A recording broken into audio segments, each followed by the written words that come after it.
Hai Sobat Rebahan, selamat datang di channel hiburan kaum rebahan.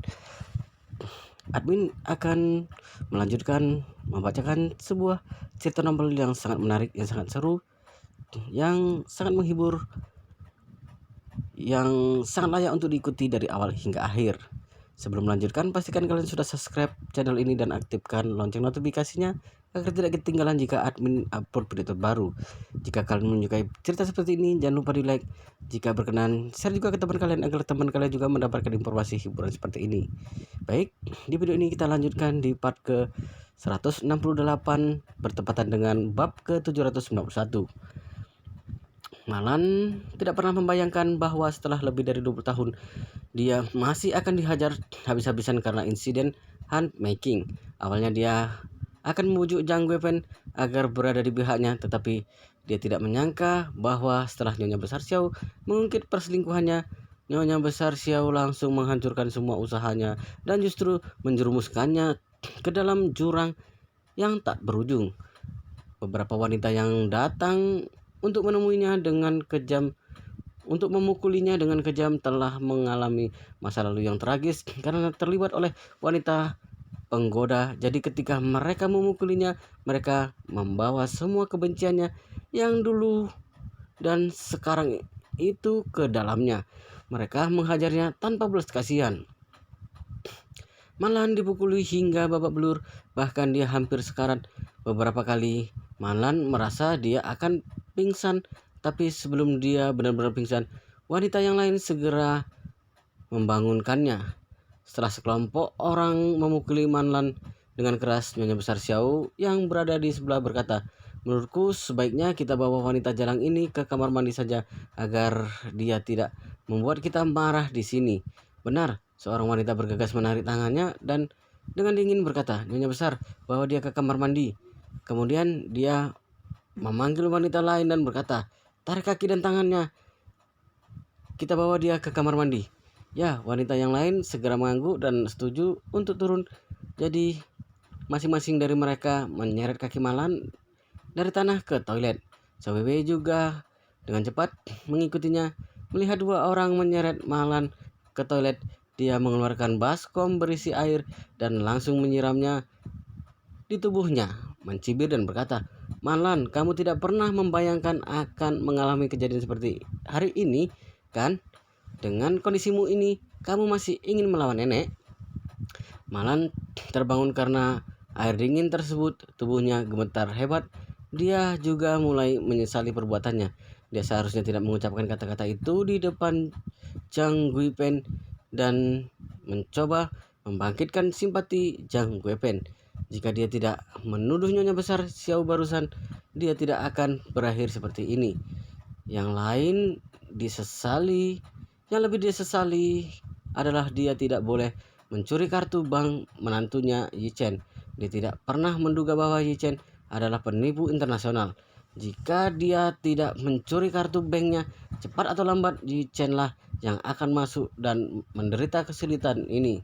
Tetapi karena dia tidak bisa mengendalikan tangannya sendiri, jadi dia berada di sini sekarang menderita siksaan yang tidak manusiawi. Dia benar-benar menyesal. Malam ini Malan duduk di sudut toilet sambil memegangi kakinya. Dia harus bertahan sampai besok pagi. Malan mengalami demam tinggi dan malam hari yang membuatnya pusing. Terlebih lagi dia belum makan selama hampir 48 jam. Di pagi hari saat orang-orang mulai mandi, Malan sangat lemah sehingga dia bahkan tidak memiliki kekuatan untuk mengangkat kelopak matanya. Di sel seseorang pergi mengambil sarapan untuk semua penghuni sel, yaitu bubur nasi dan roti kukus yang sama dengan kemarin. Ketika Zhang Guipen dan lainnya sedang makan, mereka menyadari bahwa Malan belum keluar. Jadi dia memerintahkan seseorang dan berkata, "Masuklah ke kamar mandi dan lihat apakah wanita jalang itu sudah mati. Seret dia keluar jika dia belum mati." Seseorang itu langsung pergi ke kamar mandi dan dia melihat Malan sedang meringkuk di sudut dan menggigil. Dia melangkah maju dan menarik rambutnya dan menariknya keluar. Ketika Malan keluar, Zhang Guipen sudah mulai memakan kotak makanannya. Seperti kemarin pagi, Jang Guipen menghabiskan roti kukus dan meninggalkan sekitar sepertiga bubur dengan sengaja. Kemudian dia menatap Malan dan berkata dengan wajah mengejek, "Kamu belum makan selama 2 hari 2 malam. Kamu pasti lapar." Malan mengangguk dengan lemas dan berkata, "Kakak Guipen, tolong biarkan aku makan. Aku aku akan benar-benar mati." Dengan menyeringai, Jang Guipen menuangkan semua bubur yang berada di mangkuk ke lantai, lalu mengetuk sedikit dengan jari kakinya dan berkata sambil mencibir, "Kamu ingin makan? Kalau begitu jilat ini." Kemarin ketika Jang Guipen meminta Malan untuk menjilat bubur di lantai, Malan tidak mau karena dia merasa apapun yang terjadi dia tidak akan menjilat makanan di lantai yang kotor ini hanya untuk makanan. Tapi sekarang dia tidak bisa menahannya lagi, asalkan dia bisa mengisi perutnya, bahkan jika itu sangat tercela atau tidak tahu malu. Bukankah dia hanya bisa berlutut dan menjilatnya? Jadi dia segera berlutut tanpa ragu-ragu menjilati bubur dingin di lantai beton dengan lidahnya. Nyonya Besar Xiao sangat senang melihat pemandangan ini, memikirkan bahwa Malan mungkin tinggal di sini selama 10 sampai 20 tahun atau bahkan lebih lama di masa depan, membuatnya lebih bersemangat. Malan menjilat bubur di lantai perlahan-lahan, bahkan ada banyak pasir di mulutnya, tetapi dia tidak mempedulikannya saat ini. Tepat pada saat ini, penjaga penjara membuka pintu sel, memandang Malan di ruangan dan berkata dengan suara dingin, "Malan, keluarlah. Kami akan menginterogasimu di kantor polisi." Mereka yang belum dijatuhi hukuman di tahanan semuanya secara kolektif akan disebut sebagai tersangka. Tersangka sering dibawa kembali ke kantor polisi untuk diinterogasi oleh polisi yang juga termasuk dalam proses normal. Begitu Malan mendengar bahwa dia akan diinterogasi, tanpa ragu-ragu dia berusaha berdiri dan bergegas berjalan ke pintu sambil merintih. Dia menatap penjaga penjara dan berkata, "Tolong bawa aku pergi." Dia tidak tahu bahwa persidangan ini adalah pertunjukan yang dibuat oleh menantunya sendiri, Yi Chen. Penjaga penjara melihat penampilan yang menyedihkan. Seluruh tubuhnya terluka, bahkan 2 gigi depannya rontok. Sebenarnya penjaga penjara itu juga sedikit terkejut. Setelah itu dia berkata kepada Malan, "Cepat keluar, petugas polisi yang akan menjemputmu sudah menunggu." Kedua petugas ini adalah 2 polisi yang mengirim Malan 2 hari yang lalu. Kurang dari 48 jam dan Malan telah berubah babak belur, membuat mereka juga sedikit tercengang. Tapi mereka juga sudah tahu seseorang telah memberitahu mereka dan melarang mereka untuk bertanya pada Malan. Jadi mereka pura-pura tidak melihatnya dan langsung berkata, "Ayo, mobil kami menunggu di luar." Setelah berkata, pria itu menghampiri Malan dengan borgol di tangannya lalu memborgol Malan. Malan mengikuti mereka keluar dan bertanya dengan gugup, "Pak polisi, aku benar-benar tidak bersalah. Apa kalian sudah membuat kemajuan dalam kasus ini?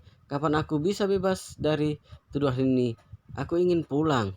Selesai berkata, Malan tidak bisa menahan perasaan sedihnya. Dia menangis terseduh-seduh.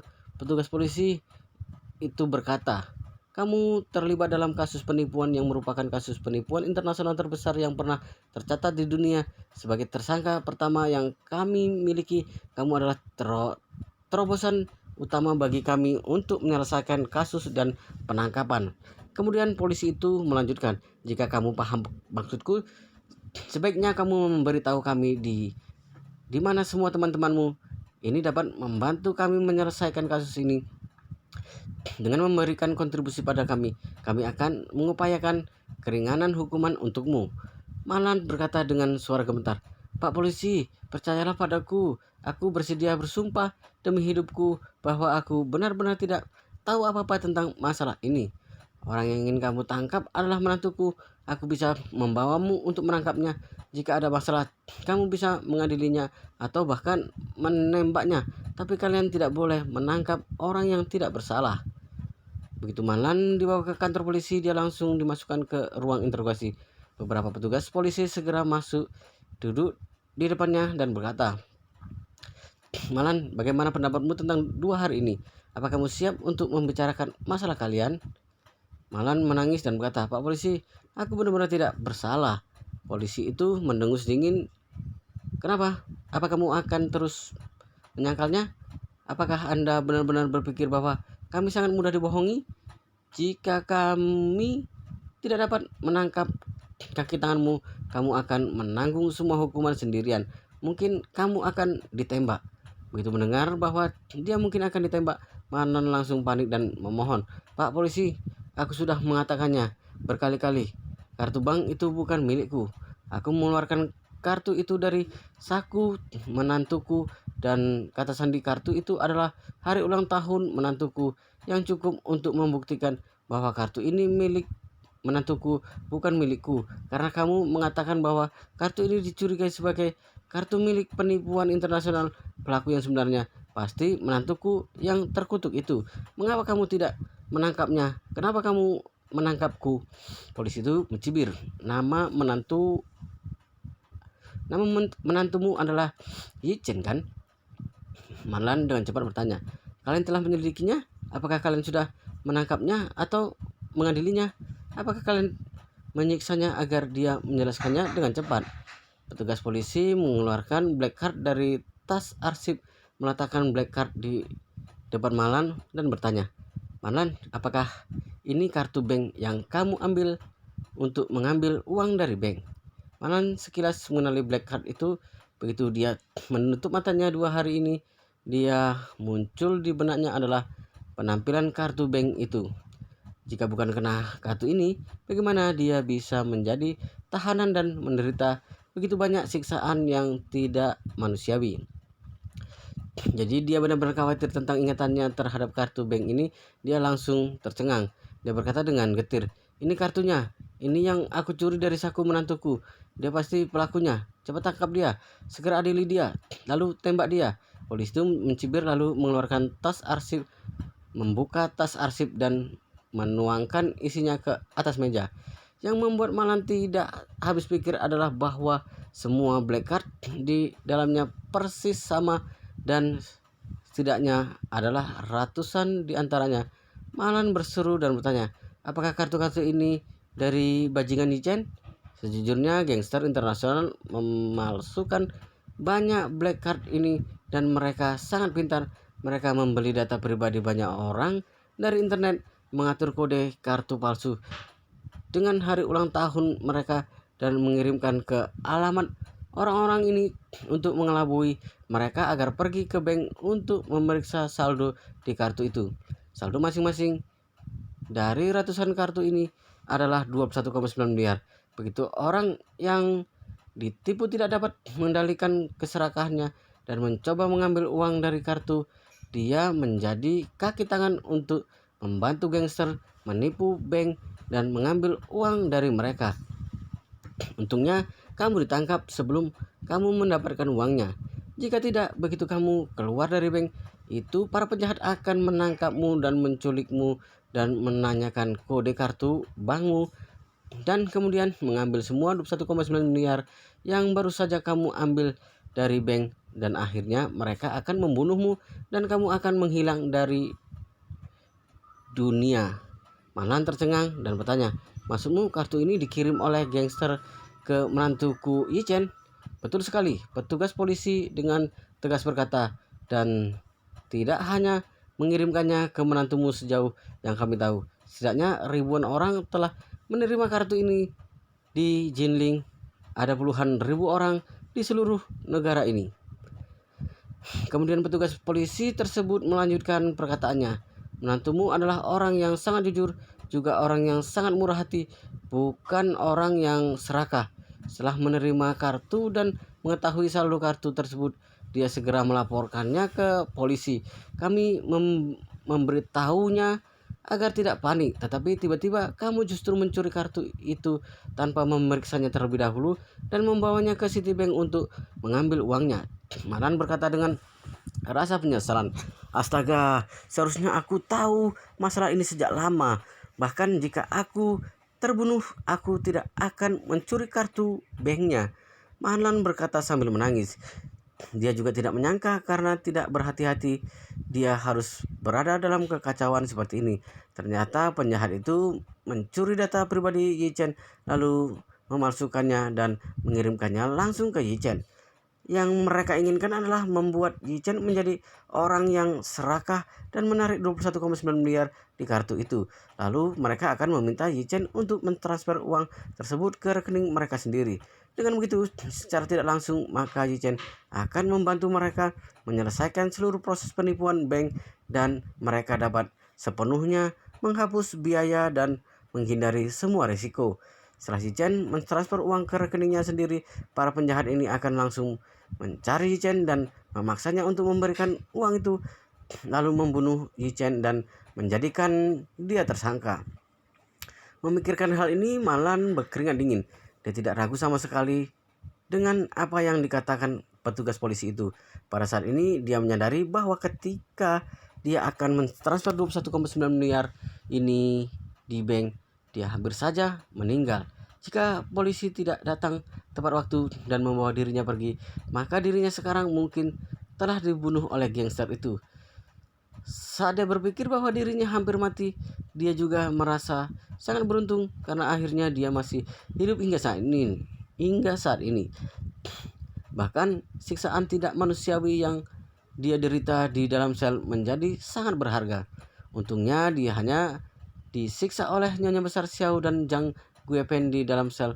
Kalau tidak, dia pasti sudah menjadi hantu. Karena merasa sangat bersyukur, Malan menangis kepada petugas polisi dan berkata, "Pak polisi, sekarang karena kalian semua sudah tahu bahkan aku tidak bersalah, tolong lepaskan aku." Petugas polisi berkata dengan dingin, "Melepaskanmu? Jika kami melepaskanmu, lalu kamu membicarakan masalah ini ke sana kemari dan kami bertindak gegabah, bagaimana kita bisa menangkap tersangka yang sebenarnya di masa depan?"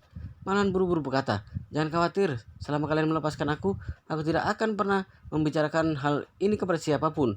Polisi bertanya, "Apakah kamu benar-benar tidak akan berbicara dengan siapapun, bahkan anak dan suamimu? Jangan pernah mengatakan pada mereka sepatah kata pun." Malan mengangguk dan berkata, "Ya, aku tidak akan mengatakan pada siapapun. Aku pasti tidak akan memberitahu siapapun." Polisi itu berkata dengan dingin, "Aku tidak bisa mempercayaimu. Jika kamu mengabaikan masalah ini, itu dapat menyebabkan resiko yang tidak dapat diperbaiki. Jika itu terjadi, apakah kamu akan membayar konsekuensinya?"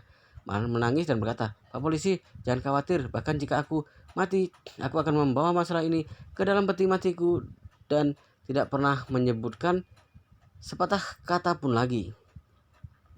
Malan sangat percaya dengan cerita yang diceritakan polisi padanya. Yang paling dikhawatirkan sekarang adalah polisi akan terus mengurung dirinya di dalam sel agar tidak membuat si gangster itu khawatir. Lalu dia benar-benar tidak akan tahu kapan dia bisa mendapatkan kembali kebebasannya.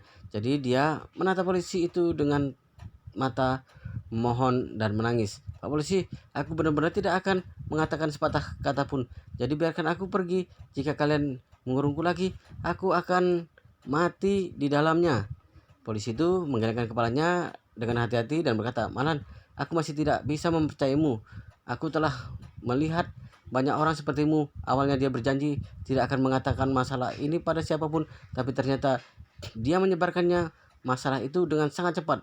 Jika kamu dibebaskan, kamu akan langsung memberitahu orang lain tentang hal itu." Lalu polisi itu melanjutkan, "Terlebih lagi, jangan berpikir bahwa kami mengurungmu untuk menyelesaikan masalah ini. Kami mengurungmu demi keselamatanmu. Karena setelah kamu keluar dan berbicara omong kosong, begitu mereka tahu, mereka mungkin akan langsung membunuhmu. Bahkan mungkin tidak hanya membunuhmu, mereka akan menaruh semua bukti padamu dan kamu akan menjadi tersangka menggantikan mereka. Jika begini, bukankah kamu jauh lebih baik menderita daripada Jenderal Doe. Jadi untuk keamanan kamu harus tinggal di rumah tahanan kami sampai kami menangkap semua tersangka, kemudian melepaskanmu sehingga kami juga dapat memastikan keselamatanmu. Malan berkata dengan putus asa, kalau begitu aku harus menunggu sampai kapan? Aku mohon belas kasihan kalian. Lepaskan aku berjanji tidak akan membicarakannya dengan siapapun. Aku mohon akan berlutut pada kalian, biarkan aku pergi, jangan kurung aku lagi. Berbicara tentang ini, Malan sudah menangis terseduh-seduh. Sudahlah, petugas polisi itu berkata dengan dingin, kami tidak bisa mengambil resiko ini. Lagi pula polisi kriminal internasional dari 23 negara di balik kasus ini sudah terlibat. Jika kamu membuat masalah, kami tidak bisa membantumu. Petugas polisi di sebelahnya yang bertindak sebagai peran ramah berkata, menurutku kata-katanya bisa dipegang. Selama dia bisa menjaga mulutnya, tidak ada salahnya untuk melepaskannya. Petugas polisi yang bertindak sebagai peran menjengkelkan menjawab, siapa yang akan bertanggung jawab atas kasus ini jika dia tidak bisa menjaga kata-katanya? Jika dia terbunuh karena ini, siapa yang akan bertanggung jawab? Polisi yang bertindak sebagai peran ramah memandang Malan dan bertanya, Malan, bisakah kamu mengendalikan mulutmu? Jika kamu bisa, kamu harus menulis surat jaminan dan kami akan mempertimbangkan untuk melepaskanmu. Tetapi jika bahkan setelah menulis jaminan kamu tetap berbicara omong kosong, kami akan langsung menangkapmu. Segera setelah kami mengetahuinya, aku tidak akan membiarkanmu keluar sampai kasus ini selesai. Malan menyeka air matanya dengan lengan bajunya sambil terisak berkata, Pak polisi, kalian tidak perlu khawatir, aku akan memberitahu kalian, aku juga orang yang ingin hidup. Masalah ini menyangkut keselamatan hidupku sendiri. Bahkan jika kalian membunuhku dengan pistol, aku akan tidak pernah berani mengatakan sepatah kata pun di luar. Petugas polisi yang bertindak sebagai peran menjengkelkan bertanya dengan dingin, bagaimana dengan menantumu? Apakah kamu akan segera menemui menantumu setelah kamu keluar? Malan menghela napas dalam hatinya, apakah dia bahkan tidak memiliki kesempatan untuk menemui Chen, bajingan itu, untuk menyelesaikan masalah dengannya? Siapa yang harus disalahkan atas semua pemukulan dan penghinaan di penjara? Wow, ceritanya sangat seru sekali guys. Jadi kita sangat penasaran untuk tahu cerita kelanjutannya. Tetapi sepertinya di video ini cukup sampai di sini dulu, kita lanjutkan di video berikutnya di part selanjutnya. Tapi jangan lupa subscribe dan aktifkan lonceng notifikasinya agar kalian tidak ketinggalan jika admin upload video terbaru. Jika kalian menyukai cerita seperti ini, jangan lupa di like. Jika berkenan, share juga ke teman kalian agar teman kalian juga mendapatkan informasi hiburan seperti ini. Oke, kita lanjutkan di part berikutnya di video selanjutnya.